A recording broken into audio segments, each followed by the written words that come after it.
నేను గౌరవ మంత్రి గారిని సూటిగా ఒక 5-6 ప్రశ్నలు మాత్రమే అడుగుతాను, ఉపోద్ఘాతంలోకి వెళ్ళను అధ్యక్ష. ముందుగా అసలు ఈ మూసీ మోడర్నైజేషన్ ప్రాజెక్టుకు ఎంత ఖర్చు అవుతుంది? ఒకసారి ముఖ్యమంత్రి గారు 1,00,000 కోట్లు ఖర్చు పెడుతున్నామన్నారు, ఒకసారి 1,50,000 కోట్లు ఖర్చు పెడతామని డిఫరెంట్ టైమ్స్లో డిఫరెంట్ స్టేట్మెంట్స్ వచ్చాయి. అసలు ఈ మూసీ ప్రాజెక్టు సుందరీకరణ మీద రాష్ట్ర ప్రభుత్వం ఎంత ఖర్చు పెట్టాలనుకుంటుంది?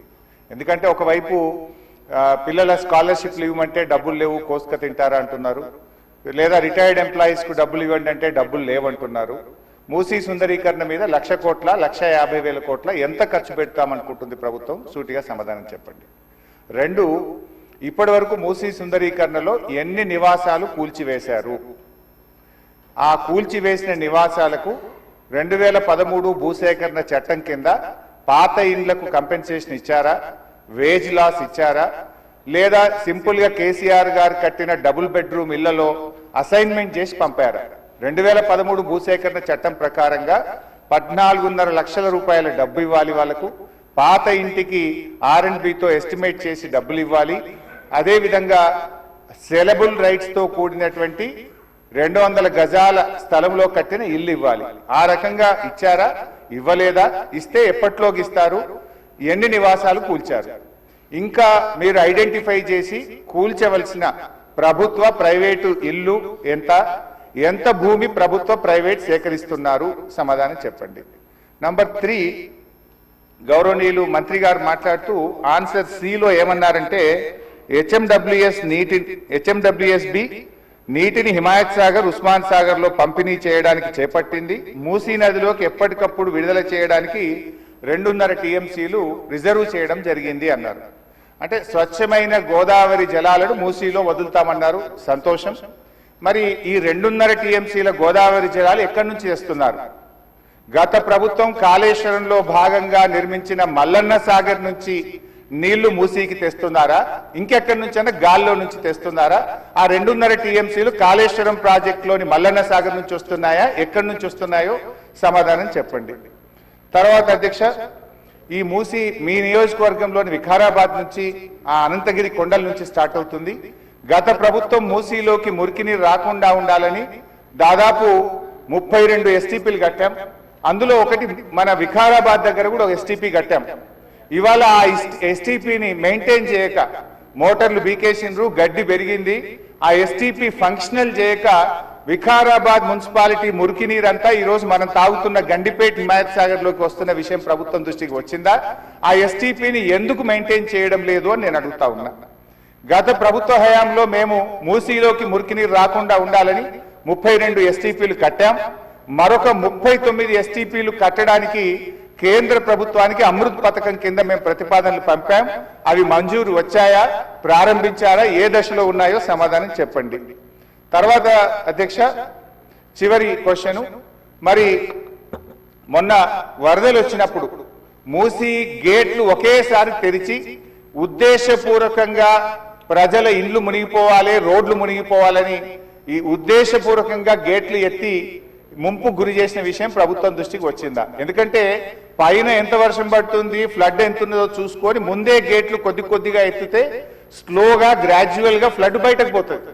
కానీ గేట్లు ఆపిపెట్టి ప్రాజెక్టు మొత్తం నిండిన తర్వాత ఒకేసారి గేట్లు తెరవడం ద్వారా ఓఆర్ఆర్ యొక్క మరి పక్కనుండేటువంటి రోడ్లు కానీ ఓఆర్ఆర్ యొక్క మన పక్కనుండే రోడ్లు, ఇండ్లు ముంపు ఉద్దేశపూర్వకంగా కావాలనే ప్రభుత్వ పెద్దల యొక్క ఆదేశాలతో ఈ గేట్లు ఎత్తి ముంపు గురి చేసిన విషయం ప్రభుత్వం దృష్టికి వచ్చిందా? ఎందుకు ఆ రకంగా గేట్లు ఎత్తారు? ఒకవేళ ప్రభుత్వానికి ఆ ఉద్దేశం లేకపోతే ఆ అధికారుల మీద ఏమైనా చర్యలు తీసుకున్నారా?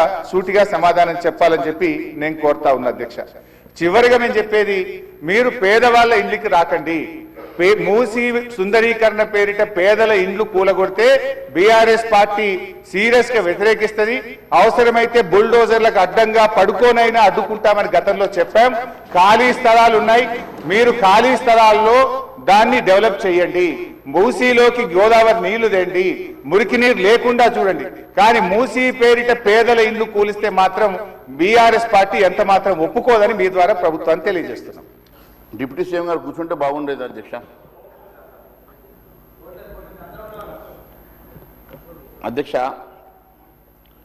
ఈరోజు సుదీర్ఘంగా సీతక్క గారు మరియు ముగ్గురు శాసనసభ్యులు ఈ అంశం మీద మాట్లాడినటువంటి ఆవేదన మరి పేరు మార్చినందుక లేకపోతే 125 రోజుల పని దినాలు కల్పించినందుక లేకపోతే ఆ పెరిగిన పని దినాల భారం మరి రాష్ట్ర ప్రభుత్వాల మీద పడుతున్నందుక మరి ఈ బాధ ఏందో అది చెప్తే బాగుండేది. మరి ఈ దేశంలో అత్యధికంగా భారతీయ జనతా పార్టీ పాలిత రాష్ట్రాలే ఈ దేశంలో అత్యధికంగా ఉన్నాయి. మరి 22 రాష్ట్రాలు బీజేపీ మరియు అలయన్స్లో ఉన్నటువంటి అనేకమైనటువంటి రాష్ట్రాలు భారతీయ జనతా పార్టీ అధికారంలో ఉన్నది. కేవలం 2-3 రాష్ట్రాలు ఉన్నటువంటి పార్టీలు ఈరోజు ఎందుకు ఆవేదన పడతా ఉన్నాయో, ఎందుకు బాధపడతా ఉన్నాయో అర్థం కావడం లేదు. దేశవ్యాప్తంగా ఈ నిర్ణయం తీసుకొని అట్టడుగు బడుగు బలహీన వర్గాల కోసం, రైతు కూలీల కోసం, ఉపాధి హామీ కూలీల కోసం 125 రోజుల పని దినాలు కల్పించి మరి దానివల్ల అనేకమైనటువంటి భద్రతలు కల్పించి ఈ కార్యక్రమాన్ని ముందుకు తీసుకెళ్తా ఉంటే మరి పేరు మార్చిందన్నా లేకుంటే ఏ కారణమైనా కూడా ఈరోజు ఆందోళన చెందుతున్నటువంటి ఈ కాంగ్రెస్ పార్టీ నాయకులకు నేను స్పష్టంగా 4 అంశాలు చెప్పదలుచుకున్నాను అధ్యక్ష.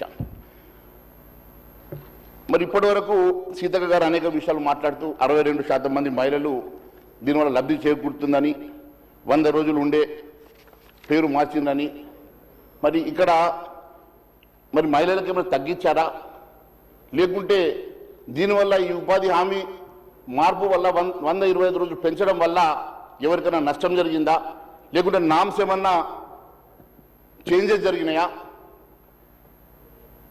అన్నీ కూడా యాజ్ ఇట్ ఈస్గా ఏదైతే ఈ పథకం నడుస్తూ ఉందో ఆ పథకాన్ని యాజ్ ఇట్ ఈస్గా కంటిన్యూ చేస్తూ ఇంకా దాన్ని స్ట్రెంథన్ చేయడానికి ఇంకా 25 రోజులు పని దినాలు పెంచడమే కాకుండా రాష్ట్రాలను కూడా దానిలో బాధ్యులను చేస్తూ ఇంకా దాన్ని స్ట్రెంథన్ చేసే కార్యక్రమం తీసుకెళ్తున్నందుకు మరి వీళ్ళకి బాధ అవుతున్నట్టు ఉంది. ముఖ్యంగా వీళ్ళ బాధ అంతా కూడా అధ్యక్ష గాంధీ పేరు పోయినందుకే బాధ కనపడతా ఉన్నది అధ్యక్ష. ఎందుకో గాంధీ మీద వీళ్ళకి ఆ ప్రేమ మరి మరి అది అది అది రాహుల్ గాంధీ, రాజీవ్ గాంధీ, సోనియా గాంధీ, ఎక్కడ గాంధీలు అధ్యక్ష? అసలు అందరికీ తెలియాల్సిన పాపం చాలా మంది కొత్త మంది శాసనసభ్యులు ఉన్నారు, వారికి బహుశా చరిత్ర తెలియదేమో. ఇందిరాగాంధీ భర్త ఫిరోజ్ గండి, గాంధీ కాదు. వీళ్ళు గాంధీ వారసులు కాదు అధ్యక్ష, గండి వారసులు.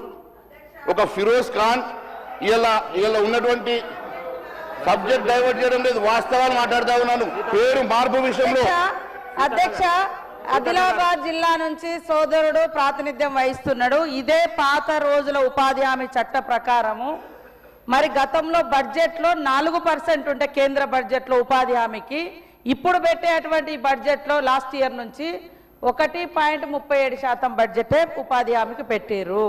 గతంలో మరి మొత్తం కేంద్రం భరిస్తే ఇప్పుడు 40% రాష్ట్రాల మీద పెడితే అప్పులున్న రాష్ట్రాలు ఎట్లా ఉపాధి పెంచుకోవాలి? మీది ఎట్లా ఉన్నదంటే కేంద్రం అనుమతిస్తుందట కానీ భారాన్ని మేము మోయాలట. అట్లాంటప్పుడు మీరెందుకు మమ్మల్ని మీ భారం మా మీద మోస్తారు? ఎట్లుందంటే మా అనుమతి తీసుకోండి కానీ మీరు గడక తిన్నా గంజి తిన్నా మమ్మల్ని అడగండి అన్నట్టుంది.